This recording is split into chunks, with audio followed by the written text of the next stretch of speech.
both gangs on the street and, frankly, gangs outside of our country in the form of other countries that are, frankly, very powerful. They're very powerful countries, and we don't know what we're doing. We have leadership that has no clue how to handle them or how to handle any other situation. We have a lot of bad things coming up. You could end up in a depression of the 1929 variety, which would be a devastating thing. Took many years, took decades to recover from it. And we're very close to that, and we're very close to a world war. In my opinion, we're very close to a world war. We have people that don't know how to handle it. They're not respected. All over the world, they're laughed at. And we can't have that. Most dangerous period of time I've ever seen for our country. With that being said, we have somebody that hasn't received one vote for president, and she's running, and that's fine with me. But we were given Joe Biden, and now we're given somebody else. And I think, frankly, I'd rather be running against the somebody else. But that was their choice. They decided to do that because Kamala's record is horrible. She's a radical left person at a level that nobody's seen. She picked a radical left man that is, he's got things done that he has positions that are just not, it's not even possible to believe that they exist. He's going for things that nobody's ever even heard of. Heavy into the transgender world, heavy into lots of different worlds having to do with safety. He doesn't want to have borders. He doesn't want to have walls. He doesn't want to have any form of safety for our country. He doesn't mind people coming in from prisons, and neither does she, I guess, because she's not, she couldn't care less. She's the border czar. By the way, she was the border czar 100%. And all of a sudden, for the last few weeks, she's not the border czar anymore, like nobody ever said it. And I just hope that the media becomes more diligent, more honest, frankly, because if they're not going to be honest, it's going to be much tougher to bring our country back. We have a very, very sick country right now. You saw the other day with the stock market crashing. That was just the beginning. That was just the beginning. It's going to get worse. It's going to get a lot worse, in my opinion. And fortunately, we've had some very good polls over the last fairly short period of time. Rasmussen came out today. We're substantially leading, and others came out today that we're leading, and in some cases substantially. I guess MSNBC came out, or CNBC came out also with a poll that was, has us leading, and leading fairly big in swing states. In some polls, I'm leading very big in swing states because they want safety. People want safety. They want security. They want respect all around the world for our country. They don't want this horrible culture that is developing, a culture of no common sense. It's really a culture of no common sense, and it's not what anyone wants. We want to have a safe country. We want to have a strong military. We want low interest rates, and we want to be able to have the American dream. We want to be able to have our youth be able to buy homes, housing, get good jobs. And we're really just at the opposite right now. It's so sad to see. But as a border czar, she's been the worst border czar in history, in the world history. I think the number is 20 million, but whether it's 15 or 20, it's numbers that nobody's ever heard before. 20 million people came over the border during the Biden-Harris administration. 20 million people, and it could be very much higher than that. Nobody really knows what the number is. Nobody knows. Nobody has a clue. And the gotaways, they call them the gotaways. The gotaways are at numbers. Somebody was quizzing me on it the other day. No, I don't think so, sir. I don't think so. They have no idea what those numbers are, but they're much higher than you would think. Just like far more people were killed in the Ukraine-Russia war than you ever report. Just like the October 7th would have never happened. Russia would have never hit Ukraine had the election result been called differently. It was a very bad call, but Russia would not have attacked Ukraine. October 7th in Israel would have never happened. You wouldn't have inflation. A lot of great things would have happened, but now you have millions and millions of dead people, and you have people dying financially because they can't buy bacon, they can't buy food, they can't buy groceries, they can't do anything. And they're living horribly in our country right now. With all of that being said, I think it's very important to have debates, and we've agreed with Fox on a date of September 4th. We've agreed with NBC, fairly full agreement, subject to them, on September 10th. And we've agreed with ABC on September 25th. So we have those 3 dates, and those networks, they're very anxiously awaiting that date and those dates. So we have September 4th, September 10th, and September 25th. We have spoken to the heads of the network, and it's all been confirmed, other than some fairly minor details. Audience, some location, which city would we put it into, but all things that will be settled very easily, I think it'll be very easy. The other side has to agree to the terms.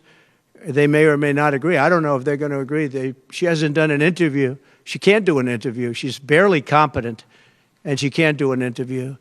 But I look forward to the debates because I think we have to set the record straight. Why is it that millions of people were allowed to come into our country from prisons, from jails, from mental institutions, insane asylums, even insane asylums?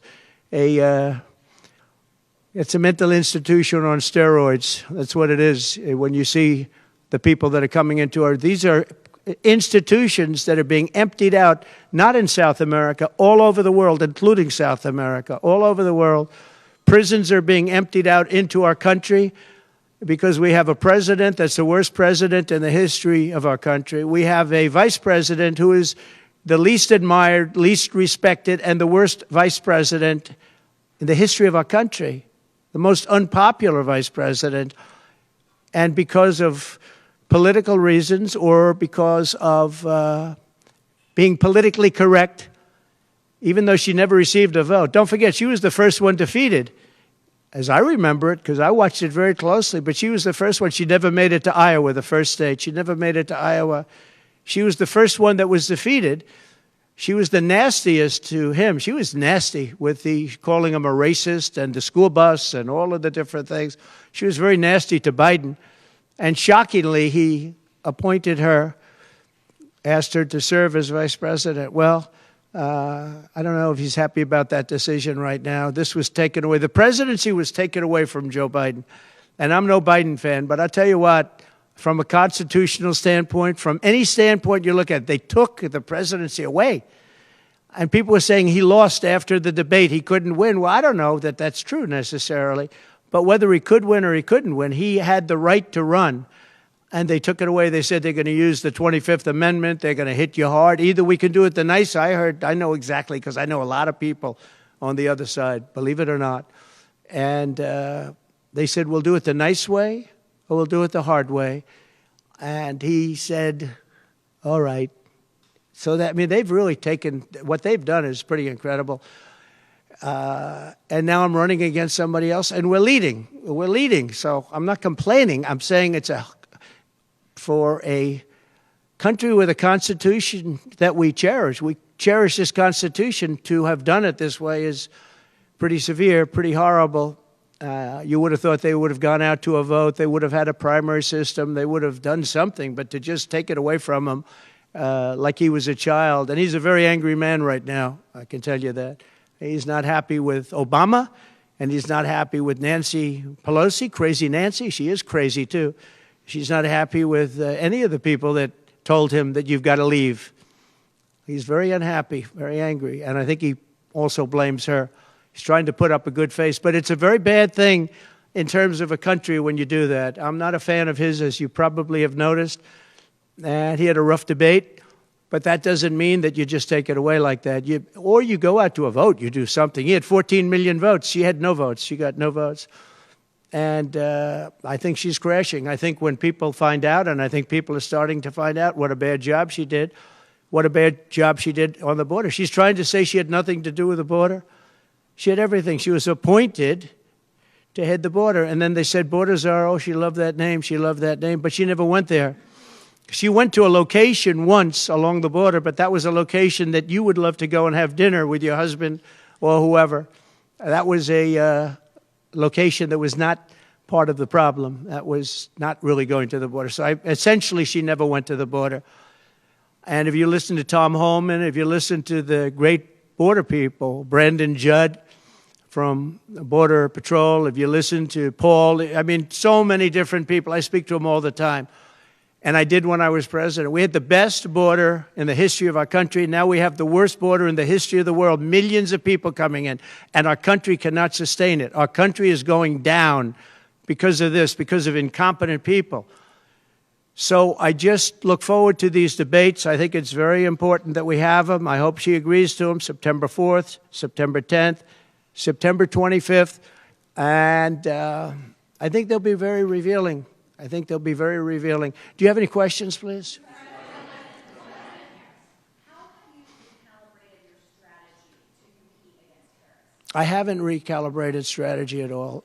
It's the same policies, open borders, weak on crime. I think she's worse than Biden because he got forced into the position. She was there long before. She destroyed San Francisco. She destroyed California as the AG. But as the DA, she destroyed San Francisco. A friend of mine, Bob Tisch, all know the Tisch family. He was in many cities with companies. He said the greatest city in the country is San Francisco. That was about 20 years ago. And he passed away a while ago, and he would be looking down and said, what happened? He thought it was the best city in the country. He had divisions there, Lowe's. And he would be looking down in horror now when he sees she destroyed no cash bail, weak on crime. She's terrible. And yet they weaponized the system against me. They have me. I got so many lawyers. Now they want to delay cases. I won the big case in Florida. I won the big case. Nobody even wrote about it. The big case, the judge was a brilliant judge. And all they do is they play the ref with the judges. But this judge was a fair but brilliant judge. And as you probably heard, the big documents case, I won it. Now, Biden lost it because he didn't have presidential immunity. He didn't have the Presidential Records Act. He lost it. But the special, I call it prosecutor, special counsel, special prosecutor to me, he, appointed by him and appointed by Garland, he said the man's incompetent. He can't stand trial, but he can run for president. But we no longer have to worry about that because we have somebody that, in my opinion, is more incompetent. She couldn't pass her bar exam and lots of other things, and she should not be in a position. Because if she becomes president, our country is going to be a giant fail. It's going to fail. It's going to be a failure the likes of which this world has never seen. Yeah, please. No, how about you?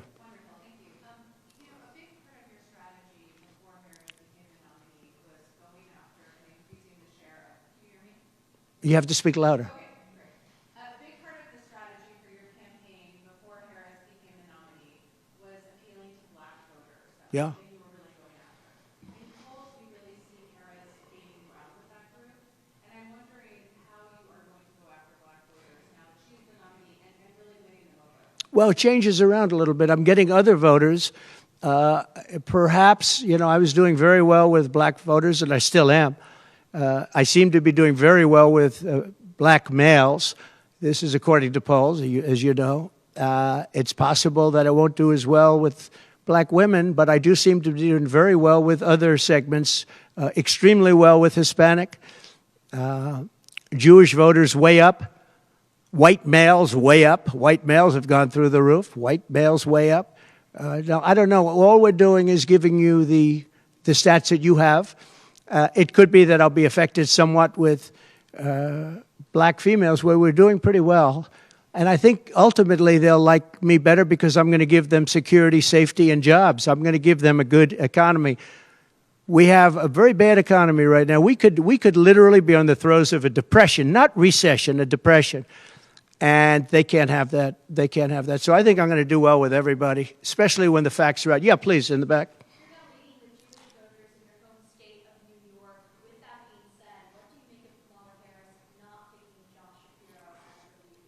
Well, I don't know. I know Josh Shapiro. He's a terrible guy, and he's not very popular with anybody. I think that this election maybe is better than Josh Shapiro would have been. But I think other than Josh Shapiro, I think she had some good choices. But Josh Shapiro is not one of them. He's caused a lot of damage with a lot of people. And I don't think he would have been better. I think he would have been maybe the equivalent, maybe not as good. But they had some people that they were looking at that were good, far superior to her. They actually had a story where they had everybody, including, they had like 10 people that she was looking at and her. And they said she was the worst of all. In other words, she was the worst out of the 10 people and her.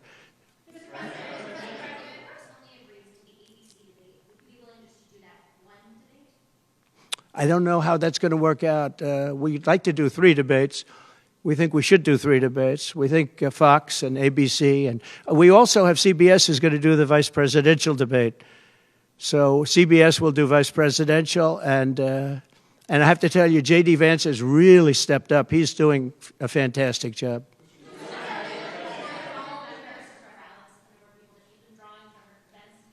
Say it. Are you worried at all about the size of Harris's crowds? Oh, give me a break. Listen, I had 107,000 people in New Jersey. You didn't report it. I'm so glad you asked. What did she have yesterday, 2,000 people? If I ever had 2,000 people, you'd say my campaign is finished. It's so dishonest, the press. And here's a great example. I had in Michigan recently 25,000 people, and 25,000 people we just couldn't get them in. We had in Harrisburg 25,000 people, and 20,000 people couldn't get in. We had so many. Nobody ever mentions that. When she gets 1,500 people, and I saw it yesterday on ABC, where they said, oh, the crowd was so big. I have 10 times, 20 times, 30 times the crowd size, and no, they never say the crowd was big. That's why I'm always saying turn around the cameras. I'm so glad you asked that. I think it's so terrible when you say, well, she has 1,500 people, 1,000 people, and they talk about, oh, the enthusiasm. Let me tell you, we have the enthusiasm. The Republican Party, and me as a candidate, but the Republican Party has the enthusiasm because people want to see crime stopped. They want to see a country that's respected. Think of it. If I were president, you wouldn't have Russia and Ukraine, where it never happened, 0 chance. You wouldn't have had October 7th of Israel. You wouldn't have the horrible withdrawal. And I don't mean the withdrawal because the withdrawal was fine. I was ready to withdraw from Afghanistan, and we were going to do it with dignity and strength. And we were keeping our equipment. We weren't leaving $85 billion worth of equipment behind. And we wouldn't have had 13 great soldiers. I know the families of those soldiers well. We wouldn't have had these soldiers killed. And we wouldn't have had 45 soldiers obliterated. No legs, no arms, the face. None of that would have happened. And you wouldn't have had inflation. You wouldn't have had any inflation because inflation was caused by their bad energy problems. Now they've gone back to the Trump thing because they need the votes. I don't know if you know, they're drilling now because they had to go back because gasoline was going up to $7, $8, $9 a barrel. So they said, we better do what Trump. But the day after the election, if they won, you're going to have fuel prices go through the roof. Everybody's going to be forced to buy an electric car, which they're not going to do because they don't want that. It's got a great market. It's got a market. It's really a sub-market. People want gasoline-propelled cars. They want hybrids. They want to have everything, and they want electric. But they want everybody to have an electric car. We don't have enough electricity. We couldn't make enough electricity for that. And you know what else? The weight of a car, the weight of a truck. They want all trucks to be electric. Little things that a lot of people don't talk about. The weight of a truck is 2.5 times heavier. You would have to rebuild every bridge in this country if you were going to do this ridiculous policy. So, but on crowd size, in history, for any country, nobody's had crowds like I have, and you know that. And when she gets 1,000 people and everybody starts jumping, you know that if I had 1,000 people would say, that's the end of his campaign. I have hundreds of thousands of people. In South Carolina, I had 88,000 people. In Alabama, I had 68,000 people. Nobody says about crowd size with me. But she has 1,000 people or 1,500 people, and they say, oh, the enthusiasm's back. No. The enthusiasm is with me and the Republican Party because they want to stop crime. They want to stop people from pouring into our country from places unknown and from countries unknown, from countries that nobody ever heard of. That's where the enthusiasm is. Your campaign is targeting Yeah. Get those two, you could seal the deal. That's what they say. How important is it to you, and is it salvageable for you to be able to repair the relationship with Governor Kemp? I don't know. I don't know if I can or not. I got him elected. Without me, he wouldn't be governor. I got him elected. He was doing terribly. I got him elected. With that being said, I hope we can repair it, but if we don't, the people are still the people, and they're going to vote. We're leading in Georgia by a lot. We're leading in Pennsylvania by a lot. So, but I don't know. Now, in Pennsylvania, I have great relationships. In Georgia, I do too, but unfortunately not with the governor. I've never understood it. When you get somebody elected, they're supposed to like you. He's not exactly, for some reason, and you'll have to ask him about that. Yeah, I'd love to see it get repaired. I think that if we don't win Georgia, Georgia is a big win, is a big state. So I won Alabama by a record. Nobody's ever gotten that many votes. I won South Carolina by a record. You don't win Alabama and South Carolina by records and lose Georgia. It doesn't happen. And the people of Georgia understand that. There was tremendous anxiety and problems in Georgia. A lot of people say, what happened? And we have to, all we want is honest elections. If we have honest elections in Georgia, and we have honest elections in Pennsylvania, we're going to win them by a lot.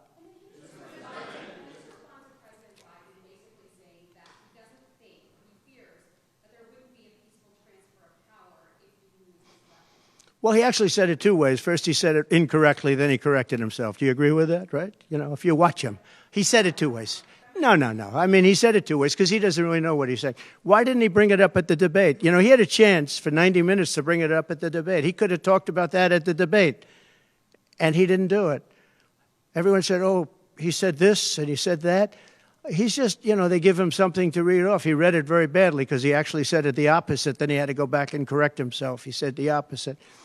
He should have brought this up at the debate. If he had a problem, of course there'll be a peaceful transfer. And there was last time, and there'll be a peaceful transfer. I just hope we're going to have honest elections. That's all, okay? You have not had a public campaign event for nearly a week now, probably in Montana, which is not a swing state. Some of your allies have expressed concern that you're not taking this race seriously, particularly What a stupid question this is. enthusiasm on the other side. Why haven't you been campaigning? Because I'm leading by a lot and because I'm letting their convention go through. And I am campaigning a lot. I'm doing tremendous amounts of taping here. We have commercials that are at a level I don't think that anybody's ever done before. Plus, in certain cases, I see many of you in the room where I'm speaking to you on phones, I'm speaking to radio, I'm speaking to television. Television's coming over here. Excuse me, what are we doing right now? She's not doing any news conference. You know why she's not doing it? Because she can't do a news conference. She doesn't know how to do a news conference. She's not smart enough to do a news conference. And I'm sorry, we need smart people to lead this country because our country's never been in this danger before, both economically and from an outside perspective. Russia doesn't respect us anymore. China doesn't respect us anymore. North Korea, Kim Jong-un, liked me a lot. He doesn't like this group. We are in great danger. We're in great danger of being in World War III. That could happen. No, after their convention, yeah. And I'm going out, actually, I'm going out to certain places to help certain senators get elected. Not even for me. I'm trying to help when I go out to Wyoming or when I go out to Montana, or I'm going to different places to help people. And I don't have to go there because I'm leading those states, as you know, by 35, 40, 50 points. I'm leading by record numbers. I'm going because I want to help senators and congressmen get elected. Congressmen and women get elected. Yes, please. Yeah, go ahead. Mr. President, can you tell us a bit more about your upcoming interview with Elon Musk? The upcoming what? Interview with Elon Musk on Monday. Oh, yeah. Reports now saying that the Chinese Communist Party is trying to use American social media platforms to spread its propaganda. What do you think this is? Yeah, the Elon Musk. So, yeah, sure. So Elon called me. As you know, he endorsed me full-throated. Great endorsement. I respect Elon a lot. He respects me. And not easy for him to endorse, to be honest with you. You know, it takes courage to endorse people. Many people have courage and many people don't. He does have courage. And Elon endorsed me, and he asked me whether or not I'd do a show on Monday, and I think it's going to be Monday night. And I believe he's the host of the show. So it'll be very interesting. A lot of people are talking about it. I look forward to it. That'll be done on Monday night. And just a quick question. What do you think social media companies in America should do to combat potentially where you have a lot of misinformation spread about China, and you have a lot of misinformation spread about a lot of different places. I think I'm going to get along great with China. President Xi of China and I were very good friends. We met right here, right in that, except we had a beautiful sofa there, as opposed to what we have right now. Right now we have you.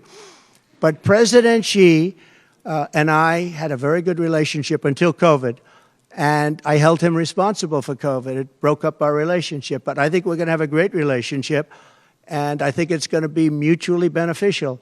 But we cannot have it where China is taking advantage of the United States, and that's what they were doing, as you very well know. Yes, please. Mr. President, you just said that it was a peaceful transfer of power last time when you left office. You didn't concede January 6th was a violent attack. How is that a peaceful transfer of power? What's your question? My question is, you think that last time was a peaceful transfer of power when you left office? No, I think the people that, if you look at January 6th, which a lot of people aren't talking about very much, I think those people were treated very harshly. When you compare them to other things that took place in this country where a lot of people were killed, nobody was killed on January 6th. But I think that the people of January 6th were treated very unfairly. And they were there to complain, not through me, they were there to complain about an election. And, you know, it's very interesting. The biggest crowd I've ever spoken to, and I said peacefully and patriotically, which nobody wants to say, but I said peacefully and patriotically. The biggest crowd I've ever spoken to, and you've seen, Maggie, I was at the mall, I was at the Washington Monument, I was at the whole thing. I had crowds, I don't know who's ever had a bigger crowd than I have, but I had it many times. The biggest crowd I've ever spoken before was that day, and I'll tell you, it's very hard to find a picture of that crowd. You see the picture of a small number of people relatively going to the Capitol, but you never see the picture of the crowd. The biggest crowd I've ever spoken, I've spoken to the biggest crowds. Nobody's spoken to crowds bigger than me. If you look at Martin Luther King, when he did his speech, his great speech, and you look at ours, same real estate, same everything, same number of people, if not, we had more.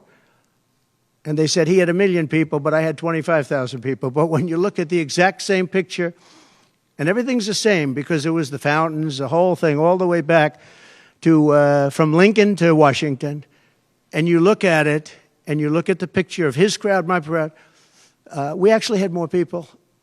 They said I had 25,000, and he had 1 million people. And I'm okay with it because I liked Dr. Martin Luther King. Yeah, please. Vice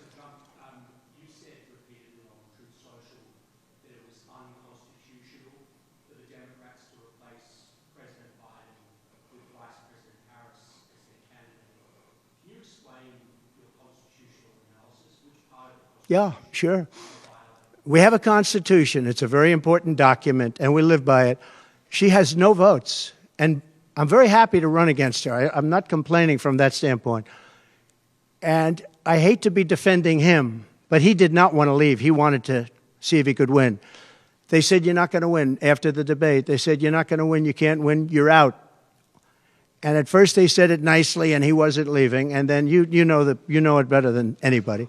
Wait a minute. So when you think about it, they said at first they were going to go out to another vote. They were going to go through a primary system, a quick primary system, which it would have to be. And then it all disappeared, and they just picked a person that was the first out. She was the first loser, okay? So we call her the first loser. She was the first loser when during the primary system. During the Democrat primary system, she was the first one to quit, and she quit. She had no votes, no support, and she was a bad debater, by the way, very bad debater. And that's not the thing I'm looking forward to, but she was a bad debater. She did obviously a bad job. She never made it to Iowa. Then for some reason, and I know he regrets it, you do too, he picked her, and she turned on him too. She was working with the people that wanted him out. But the fact that you can get no votes, lose in the primary system, in other words, you had 14 or 15 people, she was the first one out, and that you can then be picked to run for president, it seems to me actually unconstitutional. Perhaps it's not. Please.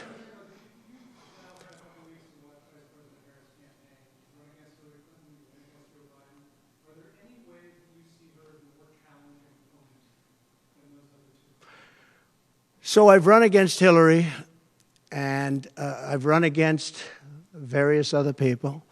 I would say that in terms of intelligence, Hillary was far superior. I would say that. Hillary was smart. She was her own worst enemy in many ways, but she was smart, very smart. Okay? If you ask me to compare them. Please.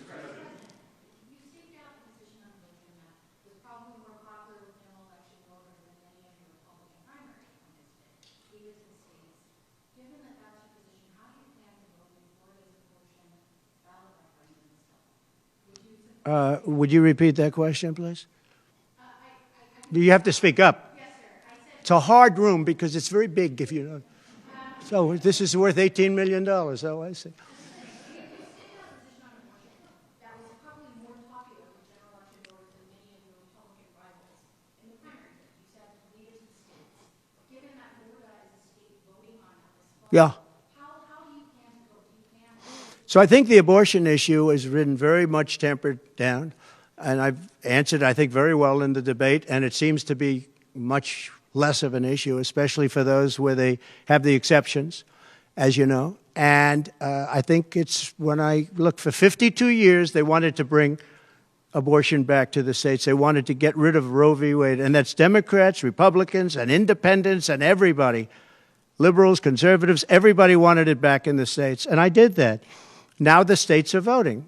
And frankly, some of the votes are much more, if you could say, liberal than you would think. Ohio turned out to be, they had a big vote, and it turned out to be a much more liberal standing than people would have thought.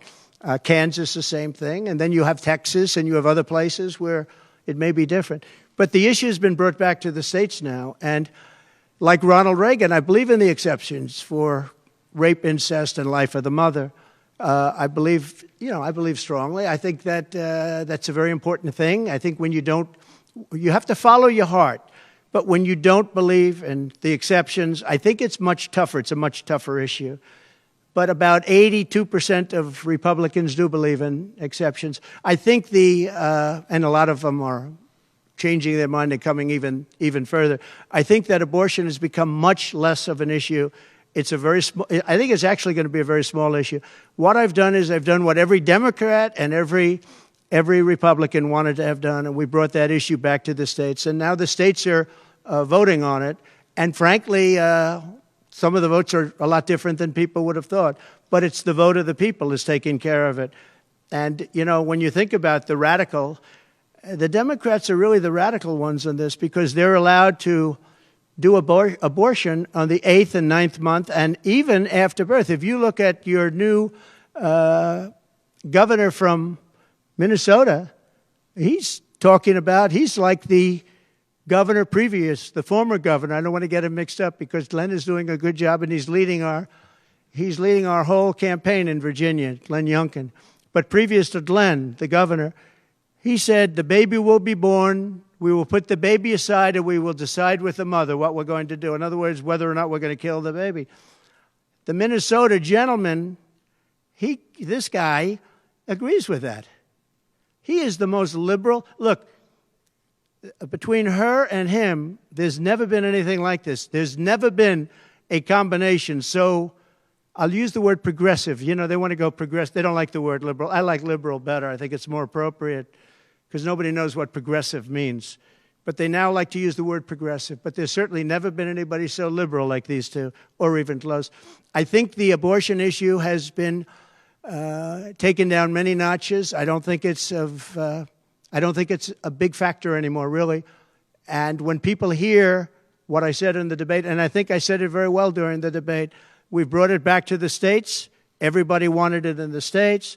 And very importantly, and you think about this, assuming you have exceptions. If you don't have exceptions, it's a more difficult thing. At the same time, there are people that strongly feel that way, and you have to follow your heart, and you should follow your heart. But that issue is very much subdued. Yeah, thank you. About who? About the assassination attempt. Yes. Did the fact that somebody used an AR-15 gun at all change your impression of people's access to that weapon? No, I didn't. Look, if you take away guns, she wants to take away everyone's gun. If you take away guns, you can't do it. because people need the guns for protection. Now, entertainment they wanted, hunting they would, different things. But they need weapons for protection in this country. People live out in the woods and they're not going to have a gun. If you look at some countries, I don't want to get them in trouble, but some countries have actually gone the opposite way. They had very strong gun laws, and now they have gone the opposite way, where they allowed people to have guns, where in one case they encouraged people to go out and get guns, and crime is down 29%. And remember this, what is the toughest gun law in the United States? Chicago. On July 4th, 117 people were shot and 17 died. The toughest gun laws in the United States are in the city of Chicago. You know that. They had 117 people shot. Afghanistan does not have that. Afghanistan, by the way, was the lowest point in the history of our country, in my opinion. That was the worst embarrassment to the history of this country, and I say Putin would not have gone into Ukraine if that didn't happen. When he saw the incompetence of Milley and all these guys that are incompetent, when he saw that happen, when they took out the soldiers first, they took out the soldiers first. If you go back and check your records, for 18 months, I had a talk with Abdul. Abdul was the leader of the Taliban, still is. But I had a strong talk with him. For 18 months, not one American soldier was shot at or killed, but not even shot at. 18 months, and then we had the disaster of the lift, where people were falling off airplanes from 3 times the height of the World Trade Center. I mean, terrible. But now our country has to be respected again. Please. Go ahead, please. There was some reporting, I believe, in the New York Times that Kamala Harris said she might be open to the idea of a weapons embargo against Israel. I wonder if you could comment on that. What that means for the country. I'd be against that. That Kamala is in favor of not giving Israel weapons? Yeah. That's what I hear. Look, she's been very, very bad to Israel, and she's been very bad to Jewish people. And I say it, if anybody I know is Jewish and they would vote for Kamala over me, they should have their head examined. If you think about it, I gave them Golan Heights. I gave them the capital of Israel, Jerusalem. I even built the embassy. I gave them no Iran deal. The problem is they didn't do anything with it. Iran was broke. We could have made a deal so easily. I would have had a deal done within 1 week after the election with Iran. Iran can't have a nuclear weapon. It's very simple. We would have gotten along with Iran. I was looking forward to it. I was fine with Iran. We hit them a couple of times pretty hard, but we would have been fine with Iran. But I terminated that deal. I got them the Abraham Accords. Everyone said that's impossible. I got them the Abraham Accords. She's been very, very bad to Israel, and she's been very bad and disrespectful to Jewish people. And any Jewish person that votes for Kamala and her friend, her new friend, who I don't know if she knew him before, but I don't think he's too good. But anybody that votes for them, if you're Jewish or if you love Israel, you have to have your head examined. Go ahead, please.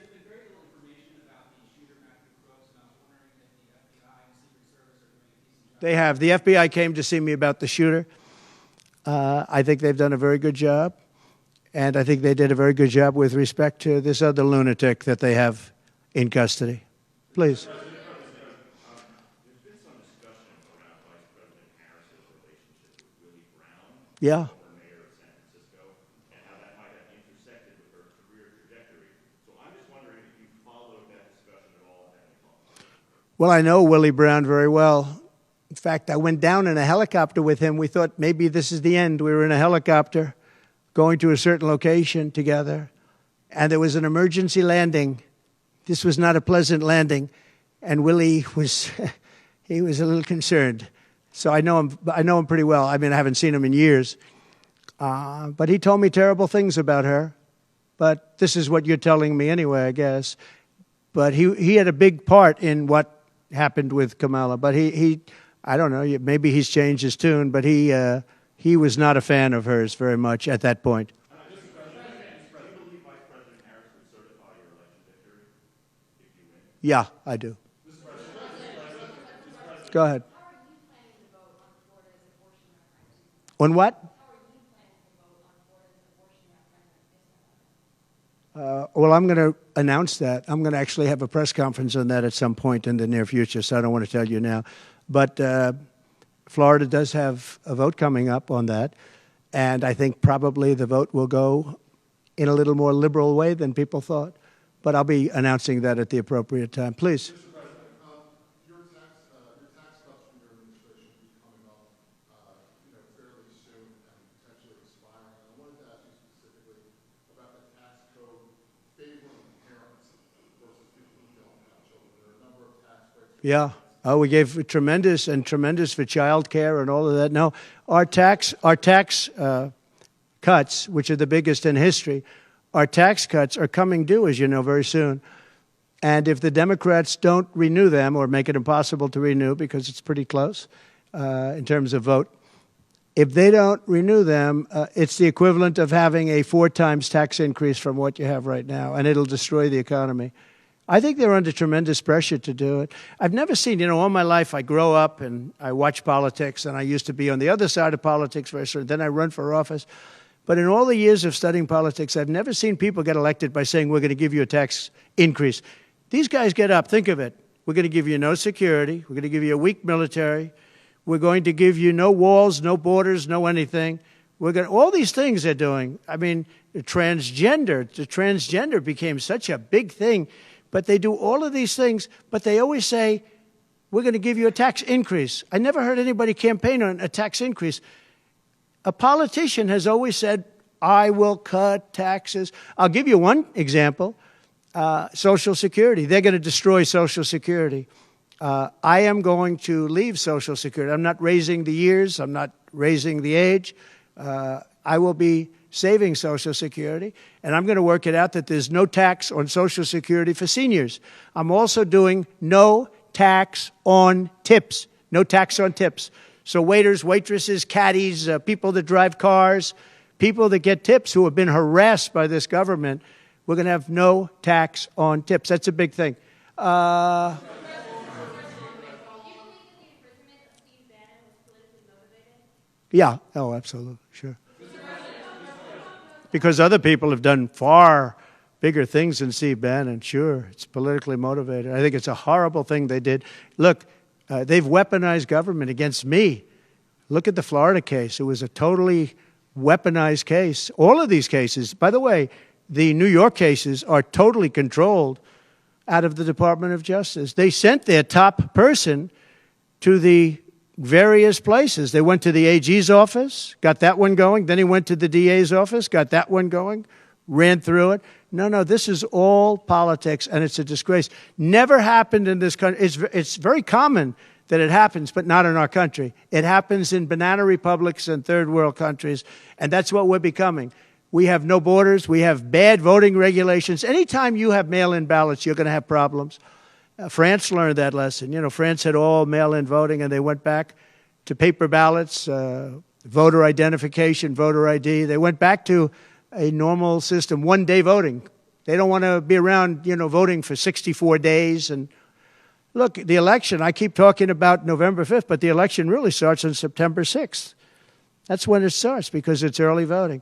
We should have one-day voting. We should have paper ballots. We should have voter ID, and we should have proof of citizenship. Please. No, the gentleman in back.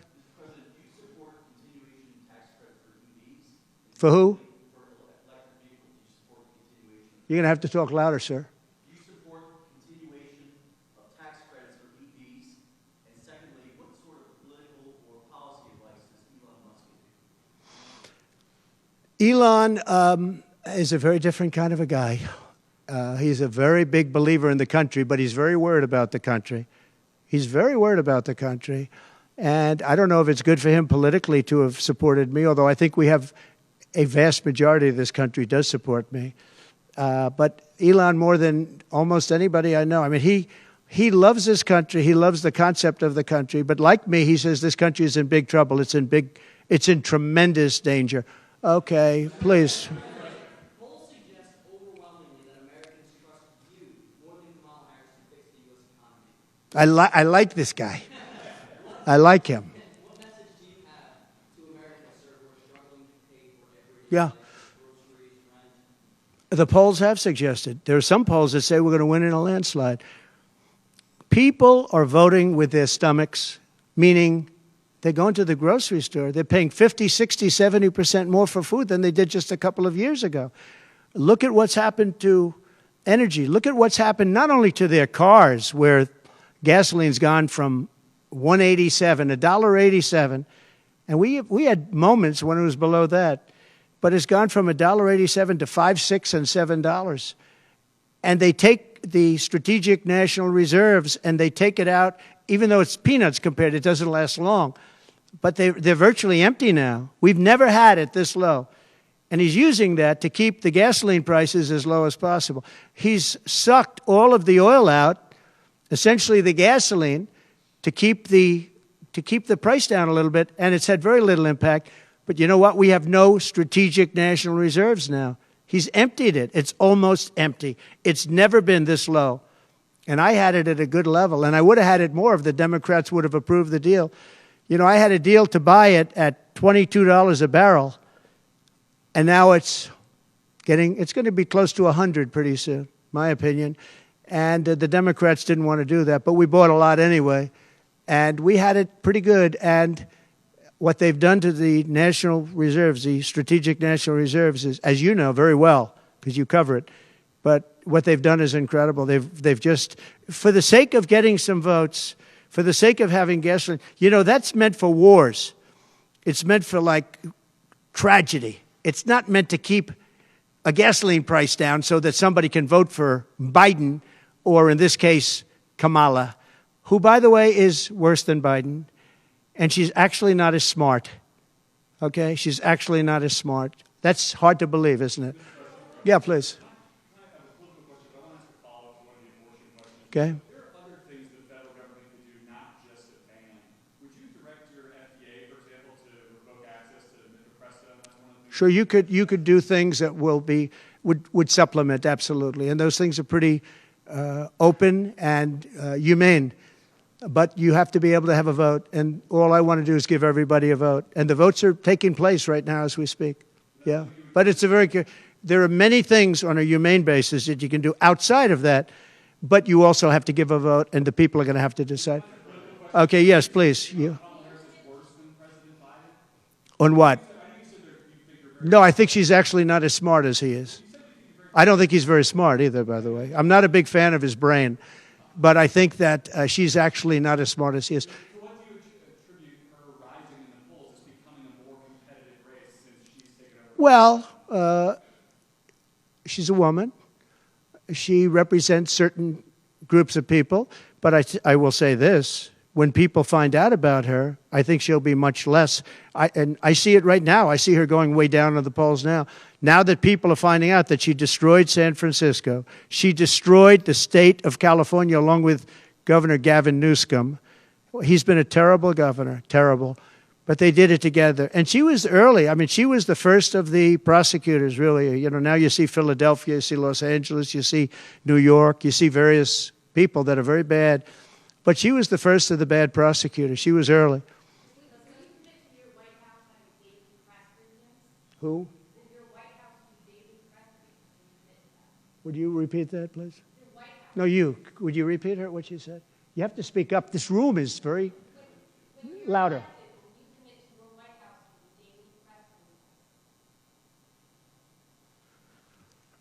Do you hear her? A daily press briefing? Why would I do that? I would give you all the press briefings you want. Look what I'm doing here. But why would I do a daily press? You'd get tired of me very fast. No, but I will give you total access, and you'll have a lot of press briefings, and you'll have from me. Now, are you talking about from me or from a press secretary? Well, yeah, probably they'll do something. If it's not daily, it's going to be a lot. You'll have more than you want. Yeah, please.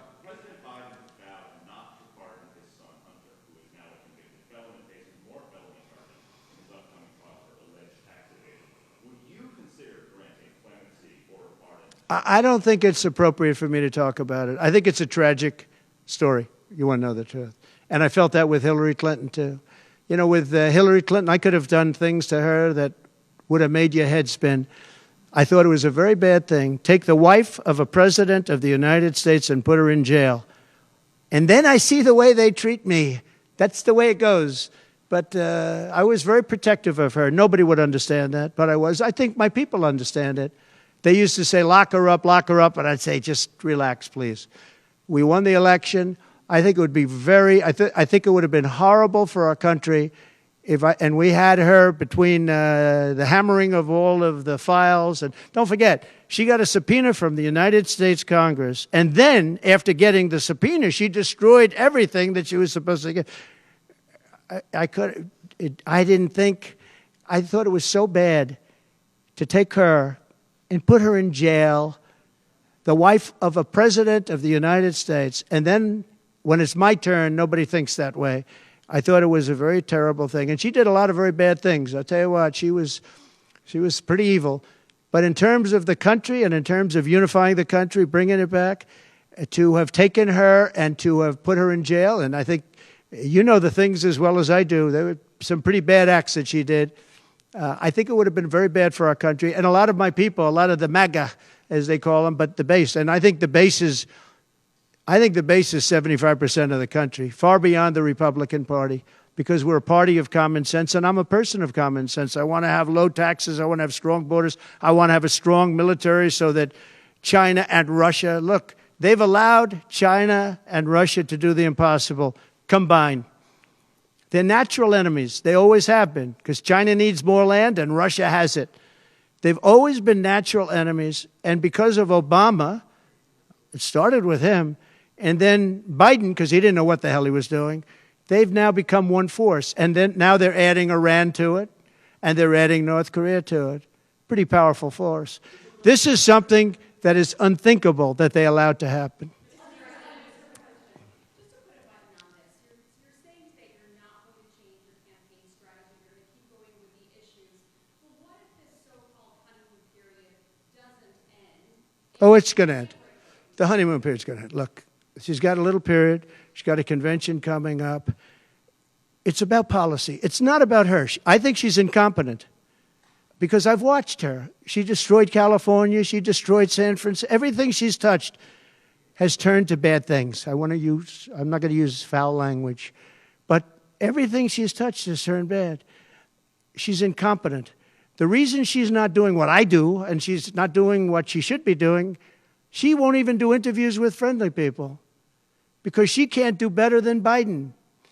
Now, he had a reason for not doing well, and he was never, 25 years ago, the sharpest or brightest bulb in the ceiling. That I can tell you, okay? He wasn't. But he could do interviews at least. Not lately, he couldn't, perhaps.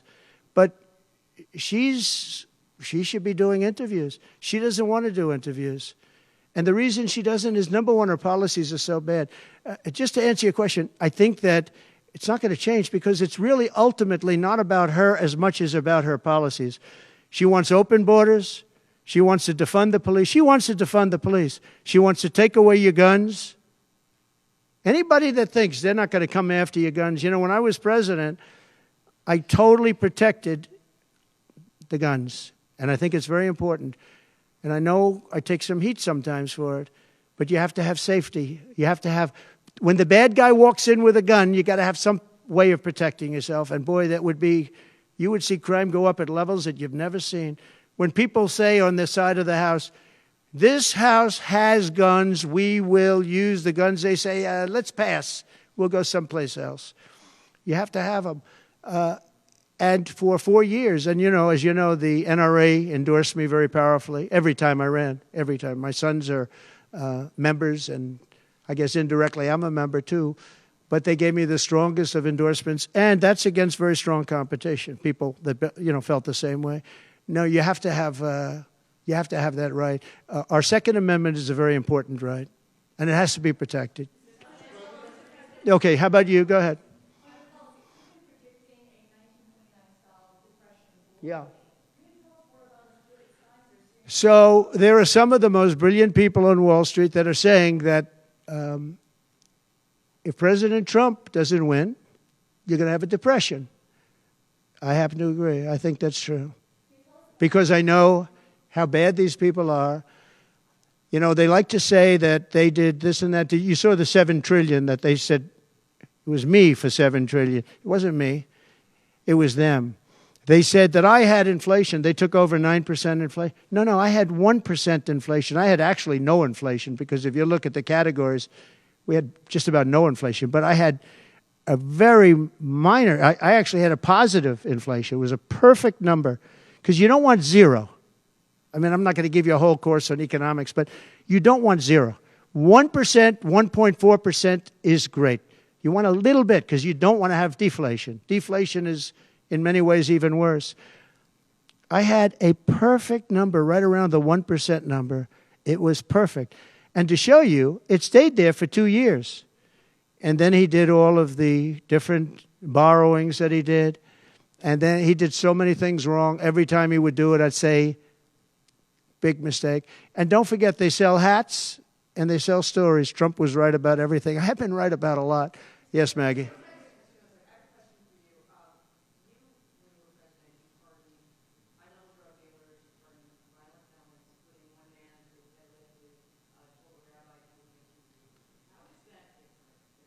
Well, we had a commission like other people do, and it's always complicated and it's always controversial. And we had commissions that, and I think of respected people, you know many of the people on the commission, and they would recommend to me certain pardons for certain people. Some people were treated very harshly. A fantastic woman, as you know, she served 24 years for being on a phone call having to do with drugs. You know who I'm talking about. She was great. And she had another 24 years to go. And it was largely about marijuana, which in many cases is now legalized, okay?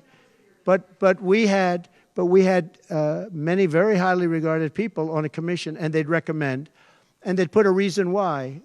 Some people were, served time, but they served a lot of time for something that today people wouldn't even serve time by. Well, for the most part, I think they did. I mean, they did. They go through. They went through. I had a commission. It was a very important commission to me, and highly respected people. And frankly, they came up with some decisions that I wouldn't necessarily agree with, but I did it. But I let a lot of people out that had no representation. I went to people in jails, in prison that we respected. I said, how many of these people should be let out? We let out large groups of low-income people that were serving like 40 years for something that today you wouldn't even be put in jail for. We had very few people let out because I said I really don't want to let people out where they had a lot of violence, where they had killing, et cetera, et cetera. And for the most part, we didn't do that. Yeah, please. Thank you, Mr. President. Regarding the Fed, if you win in November, do you want more of a say over the Fed on issues like the interest rate? And do you think that On defense? over the Federal Reserve? And do you think Federal Reserve. expanding the economy given the current leadership? Right. Well, look, the Federal Reserve is a very interesting thing, and it's sort of gotten it wrong a lot. And he's tending to be a little bit late on things. He gets a little bit too early and a little bit too late. And, that's very largely it's a gut feeling. I believe it's really a gut feeling. And I used to have it out with him. I had it out with him a couple of times very strongly. I fought him very hard. And, we get along fine. We get along fine. But I feel the president should have at least say in there. Yeah, I feel that strongly. I think that in my case, I made a lot of money. I was very successful. And I think I have a better instinct than, in many cases, people that would be on the Federal Reserve or the chairman. Yeah. People going to prison for marijuana. Yeah. Harris supports rescheduling marijuana and also says that no one should go to prison for marijuana offense. Do you agree with those positions? Well, as we legalize it, I start to agree a lot more because, it's being illegalized all over the country. Florida has something coming up. I'll be making a statement about that fairly soon.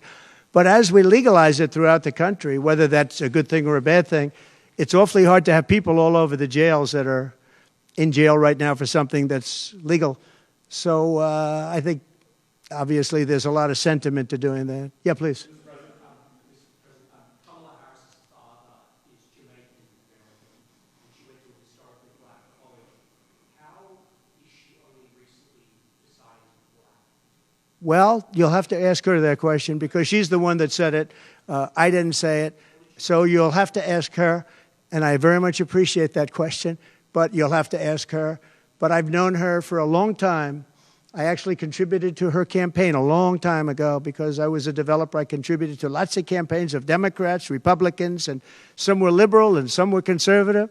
But you'll have to ask her about that. But to me, it doesn't matter. But to her, from her standpoint, I think it's very disrespectful to both, really. Whether it's Indian or black, I think it's very disrespectful to both. To me, it doesn't matter. Please, red dress, red dress. One in the assassination, is your ear fully recovered? Is there a scar? Do you have any Yeah, damage? pretty much recovered, yeah. I'm a fast healer. It's a hell of a shot, but I'm a fast healer. Yeah, pretty much recovered. Do you have any hearing damage from it? No, it didn't hit that. I got very lucky. It just hit the lobe, as they call it. Is there a scar on your ear? Yeah, a little bit, not much. On top, On immigration, a little bit. an immigration question. You've been running on the idea of mass deportation. You say the biggest in American history, basically. Which Yeah. when Senator Vance has been asked about that, he sort of suggested that really you only need to go after people who've been convicted of crime. Well, we're starting that, yeah. So what are you really talking about here? How will you pay for it? We are going to start the largest mass deportation in the history of our country because we have no choice. It's not sustainable. And we are going to start with violent criminals, and we're going to start then with criminals. And our local police is going to work with us because they know everything about the people. They know their names. They know everything about them. They know their middle name. They know their numbers. And as you know, the other side is trying. You know, look, for years I wondered, why are they allowing these people to come in at levels like this? It was incredible. And I said two reasons. They're either really stupid, and I don't believe they're stupid, because anybody that can cheat in elections like they cheat is not stupid. Or, in the alternative, they have bad motives or they hate our country. And I used to think they hate our country. But lately I've seen where they're trying to sign these people up to vote. And they have to stop. They cannot let illegal immigrants vote in this upcoming election. All right, one more question. Go ahead, one more. Make it a good one, please. Okay, regarding Social Security taxes for seniors. Right. We talked about a lot. Experts say that the policy could increase the deficit by $1.6 trillion. So how would it work in your view? We have so many ways of making money in this country. We're not going to affect our Social Security. We're not changing it. And I proved that over 4 years. And we're going to do it. It's very unfair to people. They spend their life and they're great citizens and they pay in. We're not going to charge tax to Social Security, the seniors. We're not going to do it. We're not going to charge. And also tax. I say the two things. We're going to have no tax on seniors, Social Security, and we're going to have no tax on tips. Very simple. And we are a country that has so many different ways to make money. We have under our feet more liquid gold, I call it oil, and gas, than any country in the world, much more than Saudi Arabia, much more than Russia. We have so many different ways we can make money. We're not going to hurt our seniors with Social Security, and we're not going to charge them tax. Okay?